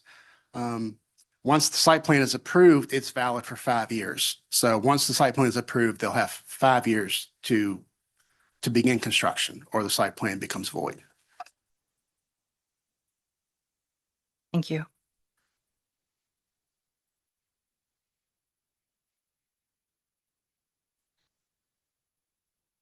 There's a public hearing required for this. If there are no more questions, we will start the public hearing.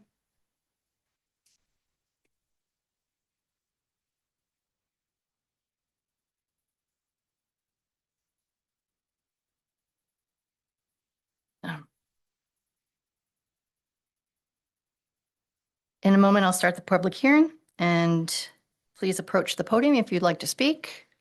You'll be limited to 5 minutes or less.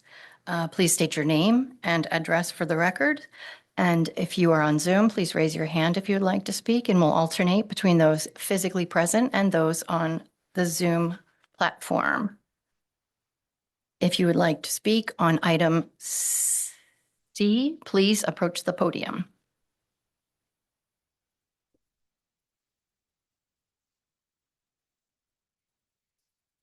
Good evening, sir. How are you? Good evening, Mayor Edwards and City Council. My name is Justin Schimpf. I'm a resident of Nelson County and here tonight, both the engineer for this project, I also am an owner of this property too.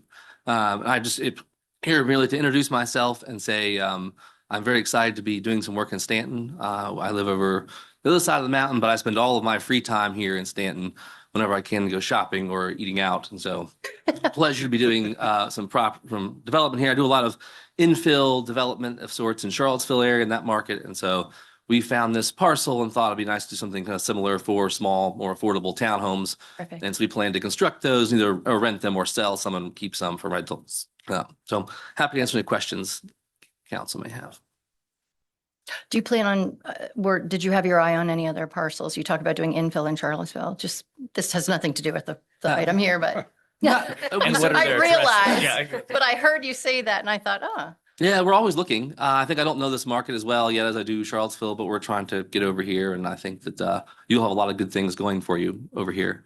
And so we see that as a opportunity to look and find interesting little parcels and create small, interesting housing for folks, basically. Wonderful. Any questions for Mr. Shem? So how big size would the dwellings be? To be about 16 feet wide and about 30 feet deep, 3 stories. And there are going to be 3 bedrooms, probably 2.5 baths. About how many square feet? So that would be, yeah, 1,400 thereabouts in total over those 3 floors. So 3 bedrooms, 2.5 baths. Thereabouts, yes. Have you thought about doing something smaller? I mean, 2 bedrooms?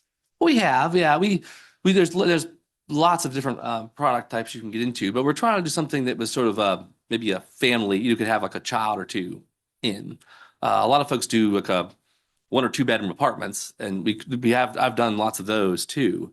But in this location, we were kind of thinking it might suit something, family kind of rental, basically, or occupancy to be purchased. The main benefit of this process we're going through is that we can sell them separately.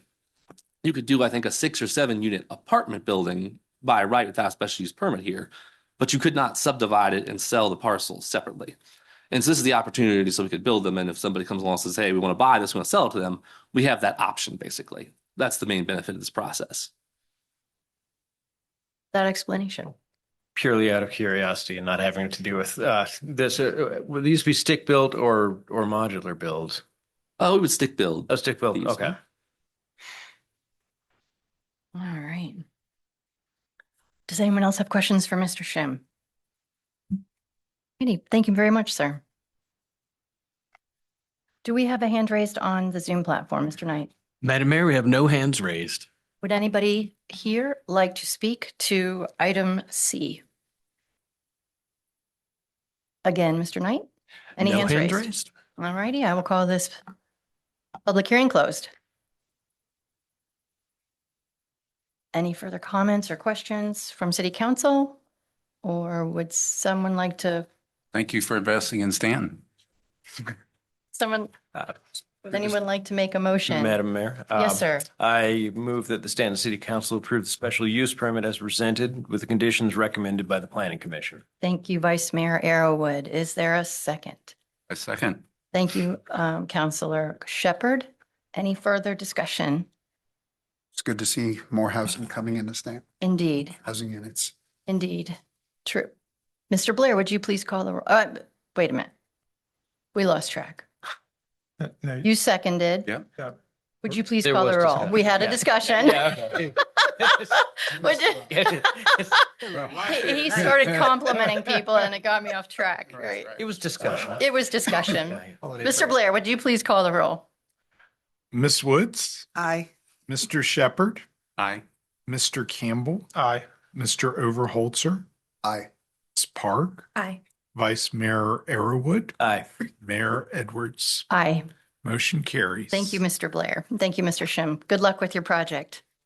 Mhm. Can't give us too much time off. Look I know, my gosh. This takes us to matters from the city manager. Ms. Beauregard. Yes, ma'am. Thank you, Mayor Edwards. I just have a couple of items. If you remember back in November, City Council authorized city staff to apply for a grant on behalf of the Arcadia project. Oh, yeah. And this is a long name, the Virginia Brownfields Restoration and Economic Redevelopment Assistance Fund Site Assessment and Planning Grant. Good news, they got the grant. Hooray. It is If you could write- it big is as to the address name. the asbestos in the building on the site. Wow. And the city is the fiscal agent, which is why you had to approve it. So that's very exciting. So the new grant, Excellent. yes. So Thank you for wanted to share sharing that that. good news. Mhm. Secondly, Martin Luther King holiday is coming up on Monday, January 19th, which means that there will be no trash pickup on that day. If you have a Monday collection like I do, it'll be on Wednesday, the 21st. Downtown Business District trash will get trash collection on the Tuesday, the 20th, and on Wednesday, the 21st, with normal pickup the rest of the week. Recycling Center will be closed that Monday to be open on Tuesday. The library, actually, all city facilities will be closed on Monday, 19th, and open on January 20th. And if you need more detail than that, you can go on our website to our newsroom. And that's all I have this evening, Madam Mayor. All righty. Wonderful. Well, this is the best time of the meeting. It is matters from the public, the reason we're here. And it is a time that council sets aside to hear from citizens and others about a wide variety of subjects. A copy of the Staunton City Council's Matters from the Public rules are available in paper form at the clerk's desk and online on the City of Staunton's webpage. You are asked to familiarize yourself with those rules before commenting. If you would like to speak, please come to the podium now or raise your hand on Zoom. First, give us your name and address and complete your remarks within 5 minutes. As a reminder, this is a time for the City Council to listen. If you would like an answer to a question or a follow-up to your comment, please speak with the City Manager, Leslie Beauregard, or one of us following the meeting. Good evening. Constance Birch, Mary Gray Lane, Staunton. I want to thank council for passing the ordinance about the snow and ice removal. This is something I've been complaining about for several years. But I have to say, now I haven't read it. Someone read it to me, so I might be confused, but it doesn't seem to me that it's a lot different from the standing ordinance in that who's going to clean off the snow and ice. I mean, it's good that, I don't know if the first ordinance mandated that the police do it or not, but when I talked to them, I quite agreed that they have other things for their policemen to do besides cleaning sidewalks. But I just hope that the ordinance is enforced. Thank you. Thank you, Ms. Birch. Mr. Knight, do we have anyone with their hand raised? We have no hands raised on Zoom. Thank you. Good evening. Randolph Burton, 211 Hendron Avenue. Happy New Year, Mr. Burton. Happy New Year to Mayor and City Council. Thank you for your time and attention. First, I want to apologize for speaking out of turn during matters from the public. As probably most of you know, pedestrian facilities downtown are woefully inadequate. There's just like a handful of signals, and I recently did an inventory, and even 2 of those weren't functioning. So it is very encouraging to see that the city is going to look at upgrading some of those intersections to make things improve for pedestrians. I'm pretty sure that we can safely accommodate the vehicular traffic. There's always some way to make sure of who needs to go where and when and who has the right of way. So I encourage you all to look at creative solutions for enhancing Beverly Street as a destination space.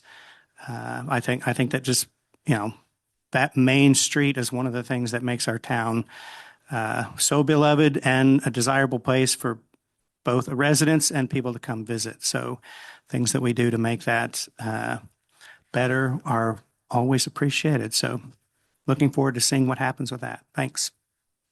Thank you very much, Mr. Burton. Do we have any hands raised, Mr. Knight? We have one hand raised. Okay. Caller? Good evening, caller. Hello, can you hear me? Yes, we can hear you. Hi, this is Deborah Kushner. I'm a Staunton City resident, and I'm sorry I can't be there with you tonight. Chief Williams gleaned that Flock CEO Langley has a dim view of a public that speaks its mind and values privacy. I truly applaud Chief Williams' understanding that democracy in action is what keeps our government focused on our needs. I respect the city's decision to abide by the Flock contract's 30-day notice to end the agreement. Please make public the date Flock was notified of the city's cancellation so that we can all see when the cameras are removed by 30 days' time. I'd be very happy to see those cameras covered until they can be removed, as other localities have done. The public campaign to end surveillance cameras began in July and educated counsel on Flock's awful beginnings in collaboration with Palantir, the company's lofty promise to eliminate crime, the difficulties other jurisdictions have had with Flock, cited the pending lawsuits, the problematic Clause 5.3 in our city's contract, whereby Flock could use data despite their marketing localities own their data, and Flock's atrocious lack of security. And the Norfolk lawsuit that will be heard soon, with the Fourth Amendment at its core. We need to wait for that critical judgment. We have indeed been democracy in action in educated and informing this council on all the above details. But how can we be assured that our government is working on our behalf and listens to input from us to make certain another Uniontown doesn't happen with decades of inattention that destroyed generational wealth for that large community because they don't have the clout of other neighborhoods, or the near sacrifice of the Hardy parking lot downtown, saved by democracy in action, which are loud, persistent voices saying no. Some cities are paying reparations for the displacement and harms during urban renewal of the 1960s. That ugly chapter is part of Staunton's history. Can we talk about it? Past and present neglect and erasure should mean that we make doubly sure our futures are up to all of us. And at this moment, policing has an image problem. Renee Nicole Good was murdered yesterday by an agency tasked with protecting public safety. And on New Year's Eve, Keith Porter, an African-American man, was murdered outside his home in LA by an ICE agent. I don't have the time here to say the names of the 35 known people who have been known to have died in ICE custody in the last year. Policing doesn't have a good look right now. Military and surveillance hardware deployed locally shouldn't be secret if we have an active democracy. Newer, bigger, and more intrusive surveillance and heavy-handed policing does not feel reassuring. It feels like corporate profit and out-of-control government agencies who answer to no one. I request the city adopt a transparent process so we aren't again shocked to learn of an abuse of our trust after the fact. Surveillance companies know how to market themselves with glowing promises when there's big contracts to be won. But it takes intrepid research and questions to look underneath the hood and ask questions like, do we really need to buy into a for-profit company promising the sun, moon, and stars? Or do we need to get more engaged with each other, our own communities, and take back our own autonomy and responsibility? There always seems to be money in budgets for gadgets, like military hardware, but gadgets aren't a magic pill. Public participation from residents looks like since last July, hearing what's wrong with mass surveillance from Flock and Flock lookalikes. If you feel frustrated by your inability to respond during matters from the public, please change the rule. I recall when it was changed previously and when more stringent language was adopted. Why can't we have a public debate? At a recent city council meeting, a first-time attendee asked me, when do we get to speak? After hearing hours of issues that they wanted to comment on. It's a little hard. The Flock is just the biggest of all the license plate reader purveyors. They and their competitors all normalize violations of our Fourth Amendment rights with each camera click and video.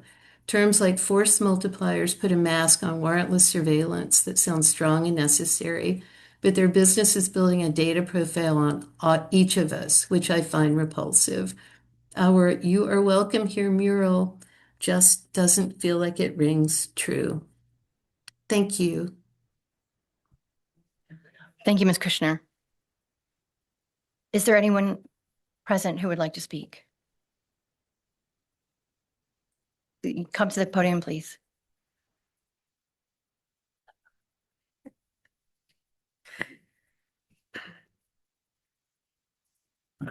Mark Hopp, I live on Hilltop Drive. I do want to say I think the water tower looks great. My kids, as we drive up to Maryland to see my parents, always, when they were a little younger, they're 10 and under now, but they still like to look at the water towers and read them off as we go up the highway. But I'm wondering, when most kids come through Staunton, whether they'll actually pronounce it right or whether they'll say Staunton. That's what my GPS said. I can remember when I first moved to the area. I second what Deborah said. I want to thank everybody for, your involvement in agreeing to get rid of the license plate readers. I want to be clear that this is not about being anti-police or getting rid of technology that helps city staff do their duties. What this is about having Staunton not become part of a current national and eventual international surveillance network accessible to government, billion-dollar corporations, and hackers alike. This is about protecting and abiding by our basic rule of law, the U.S. Constitution. Not only the Fourth Amendment and the right to not be followed without a warrant, but our First Amendment. According to the ACLU and the Institute for Justice, these 24 hours a day, 7 day a week, unblinking surveillance system tend to put a chill on people's First Amendment right to assemble, protest, and congregate in many controversial activities. Moreover, these surveillance systems could be used to enforce the created, quote, free speech zones, or when coupled with other over-policing can create a significant reduction in people's comfort in exercising basic free speech. In the news that I read recently, this is worse than Staunton. I'll spell it out. Ypsilanti. It's a city in Michigan. Lenti. Yeah, it's worse than Staunton. Population 20,000, but they actually voted to outright ban automatic license plate readers, the city council did, citing the invasion of privacy, according to WEMU, which was a local news station. In the same week as Staunton decided to rightly remove their license plate readers, Charlottesville decided to remove their license plate readers as well. According to Seaville Now, quote, the decision was made due to concerns over how other local, state, and federal government might use the data Charlottesville collected, which it had originally shared widely with other agencies around the state, City Manager Sam Sanders said. In other parts of the country, Flagstaff, Arizona, the same week as we took, the decision was decided to take down Staunton and Charlottesville's license plate readers. Flagstaff, Arizona, a city of nearly 70,000 people, voted 7-0 unanimously to remove their 32 license plate readers, citing, quote, public concern about privacy, according to WKBN 27. Salt Lake City, Utah, city of nearly 200,000 people, same week, pausing their license plate reader program by Vigilant Solutions. So it's a non-flock company. And they cited a show, quote, a show of public concern about privacy and mass surveillance, according to Fox News 13. In related news, this will get you, CBS New York reported that the supermarket, Wegmans, has started using facial recognition on its customers as you walk into the store and while you walk through the store. New York State Senator Rachel May from Syracuse, has sponsored a bill to stop this practice, according to centralcurrent.org. We, the citizens of Staunton, believe we have a right to privacy and to not be tracked as part of a mass surveillance system. We expect our city council to support us as we look to balance freedom, liberty, privacy with the convenience and the enforcement of law. Thank you. Thank you, Mr. Haupt. Is there anyone with their hand raised on Zoom? We have no hands raised. Is there anyone else present who would like to speak? Any hands raised? Madam Mayor, there are no hands raised. Mayor, could I? Oh, yeah, of course. I have one announcement to Go right make ahead. that I didn't realize that we would not be back in council until after. And when I heard Ms. Beauregard announce that the 19th is Martin Luther King birthday, that city things will be closed. It is also the 35th Martin Luther King Jr. Community Memorial Service. It will be at 7:00, and this year the venue has changed. It will not be at Central United Methodist. It will be at First Presbyterian Church on Frederick Street. So it's on the 19th, Monday the 19th. I know we've all been in attendance before, and I hope we all be in attendance again this year. Okay. Absolutely. Thank you. This meeting of Staunton City Council is adjourned.